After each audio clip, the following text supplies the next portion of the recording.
आज हम लोग क्लास 12 का फिजिक्स यूनिट 1 चैप्टर नंबर 2 के अंदर देखेंगे सिलेंड्रिकल कैपेसिटर। सिलेंड्रिकल कैपेसिटर का कैपेसिटेंस के लिए व्यंजक सूत्र प्राप्त करेंगे। आइए हम लोग देखते हैं। देखिए, सबसे पहले हम लोग एक सिलेंडर लेंगे, फिर उसके ऊपर दूसरा प्लेट के लिए दूसरा सिलेंडर लेंगे। जैसे देखिए, पहला रेड कलर से जो दिख रहा है सिलेंडर लिए, जिसका त्रिज्या ए है और लंबाई एल है। लंबाई इसका एल है, माना एल लंबाई है इसका पूरा। दूसरा सिलेंडर इसके ऊपर डाल दिए, जिसका त्रिज्या बी है और लंबाई एल है। इसके बाद हम लोग पी पॉइंट कहीं पर ले लिए जो आर दूरी पर है। एक्चुअल में वहाँ पर विभव निकालना होगा। चलिए, उसके बाद इसका जो चार्ज है इसको हम लोग चार्ज दिए। चार्ज के अंदर वाले को जब आवेश दिए, धन आवेश दिए, धन आवेश दीजिएगा तो ये प्लस प्लस प्लस प्लस हो जाएगा, ऐसा कुछ हो जाएगा। तो इसकी लंबाई पर जो ये आवेश दिए, आवेश को यहाँ हम लोग, आवेश के डिस्ट्रीब्यूशन को, बंटवारे को हम लोग कहेंगे चार्ज डिस्ट्रीब्यूशन। और चार्ज डिस्ट्रीब्यूशन को यहाँ से इस केस में लेम्डा से सूचित करते हैं, और ये होता है आवेश पर यूनिट लेंथ। ये इतना चीज़ सिलेंडर का दे रखा है।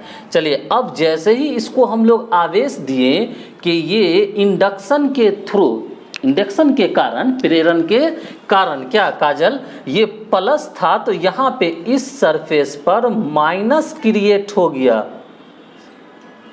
सुनी, बताइए तो सुनी कि ये माइनस हो गया इंटरनल पर, आंतरिक भाग पर इसके, तो बाहरी भाग पर क्या होगा? हाँ, क्या होगा? वेरी गुड, प्लस होगा। ठीक है, प्लस होगा। अब हम लोग जानते हैं कि कैपेसिटेंस अगर इसका निकलेगा तो सूत्र है Q/V। अब इस V को कम करेंगे तो C बढ़ेगा। जो आंतरिक अंदर वाला जो रेड कलर से जो यहाँ दिख रहा है सिलेंडर, इसका विभव और इसके विभव का प्रभाव यहाँ पे चलेगा, और वो कम होना चाहिए। कम कैसे होगा? तो जरा देखिए, ये माइनस के कारण तो इसका कम हो गया, लेकिन प्लस के कारण बढ़ गया। तो इसको, प्लस को हटाने के लिए हम लोग बाहरी वाले सिलेंडर को ग्राउंडिंग कर देते हैं, अर्थात अर्थ से उसको इलेक्ट्रॉन देते हैं। जब इसको, मनीषा, इसको इलेक्ट्रॉन दीजिएगा तो ये आके ये कैंसिल कर देगा ना, ये सबको करेगा ना, निकिता करेगा ना? ठीक है।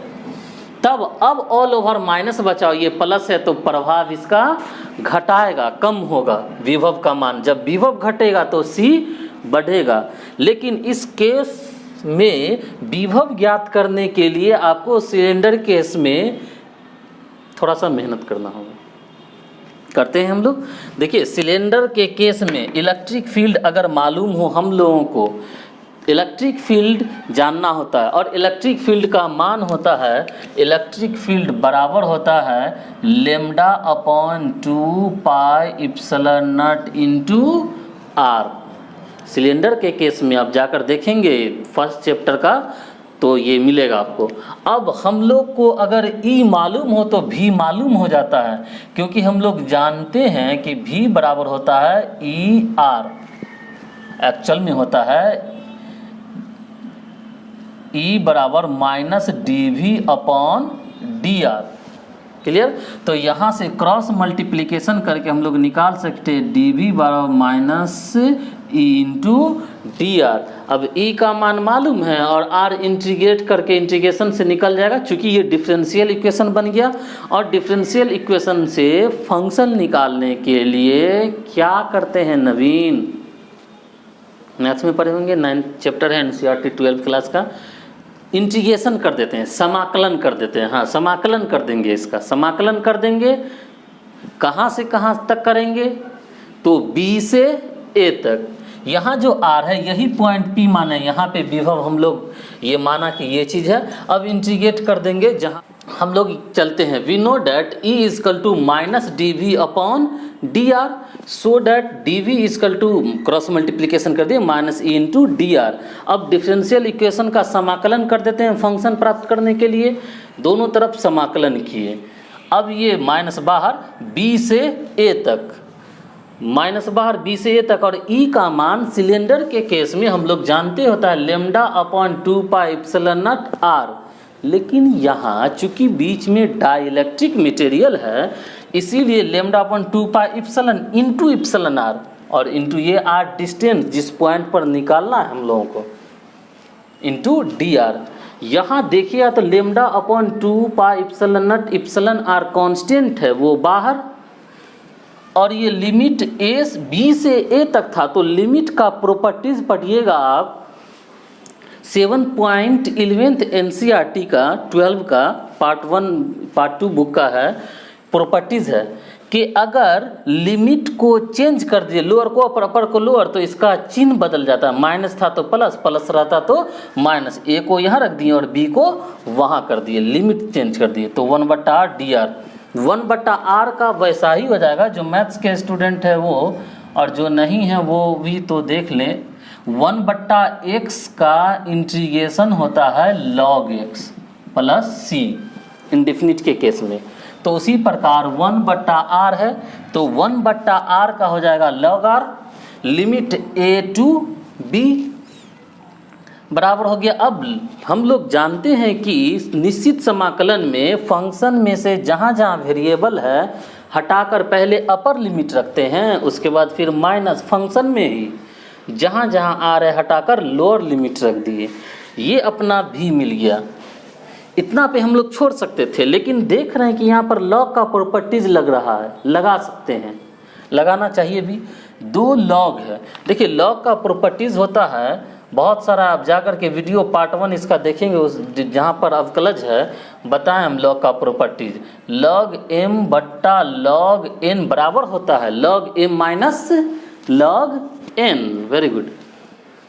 यहाँ उल्टा यूज होगा, बैक गियर में जाएगा। इंटरमीडिएट का जब आप पढ़िएगा तो फॉर्मूला इधर से उधर, उधर से इधर सब यूज़ करना पड़ेगा। 2 लॉग के बदले 1 लॉग, और जिसमें प्लस है उसका आर्गूमेंट ऊपर और जिसमें माइनस लगा है उसका आर्गूमेंट नीचे, वही यहाँ लिख दिए हम log b upon a। Clear, ये माइनस नहीं है। नाउ अब हम लोग आते हैं मुद्दे पर जहाँ से हम लोग छोड़े थे चीज़ों को, c is equal to Q upon v से, तो c is equal to Q upon v। अब हम लोग जानते हैं Q चूँकि चार्ज डिस्ट्रीब्यूशन होता है कि इस आकृति पर, यहाँ सिलेंडर पर, तो उसको लेमडा के रूप में स्टडी हम लोग करते हैं। तो लेमडा बराबर QL है, चार्ज पर यूनिट लेंथ, तो क्रॉस मल्टीप्लिकेशन कीजिएगा तो Q बराबर हो जाएगा lambda upon lambda into L upon V का मान यहाँ से हम लोग निकाल चुके हैं, lambda upon 2 pi epsilon not epsilon r into log b upon a। अब ये लेमडा से लेमडा कैंसिल, तो अपना हो गया c इजकल टू, ये थर्ड टर्म सबसे ऊपर जाएगा तो 2 पाई epsilon not epsilon r into l, ये l तो है ये ऊपर गया, अपॉन लॉग b बट्टा a।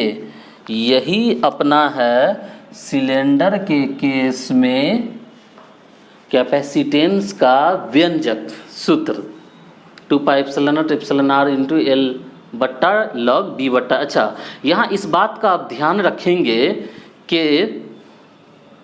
बेस e है, इसका बेस ई है दोस्तों। चूँकि मैथमेटिकल कैलकुलेशन जब हम लोग करते हैं तो तब तक उसका डिफरेंशिएशन या इंटीग्रेशन नहीं होता। मैथमेटिकल टूल्स का वीडियो आप जाकर देखिए, पूरा डिटेल बताए हैं उसमें कि बेस ई होता है तभी उसका समाकलन या फिर हम लोग उसका डिफरेंशिएशन करते हैं। बेस ई ना हो तो पहले बेस ई करते हैं, लाते हैं उसका लॉग का बेस चेंज करने के प्रॉपर्टी से। चलिए यहाँ तक ये हो गया। यही एक्सप्रेशन को आप लोग याद रखेंगे इस चीज़ को। ये तो बड़ा आसान था निकालना, ये निकालना थोड़ा सा, इसको 2 बार 3 बार इस वीडियो को देख लेंगे आप, जब भी कोई भी व्यंजक प्राप्त करने वाला हो, सूत्र प्राप्त करने वाला हो, मैथमेटिकल टर्म्स हो, तो वीडियो को 2 बार 3 बार देखिए, पेपर और पेन जरूर रखिए, कुछ कुछ बातें नोट किया कीजिए, वो आपको अच्छा काम देगा। चलिए, वीडियो अगर समझ गए हैं तो समझ ही गए होंगे, 2 बार देखिएगा तो। अगर चैनल अभी तक आप सब्सक्राइब नहीं किए हैं तो चैनल को सब्सक्राइब कीजिए।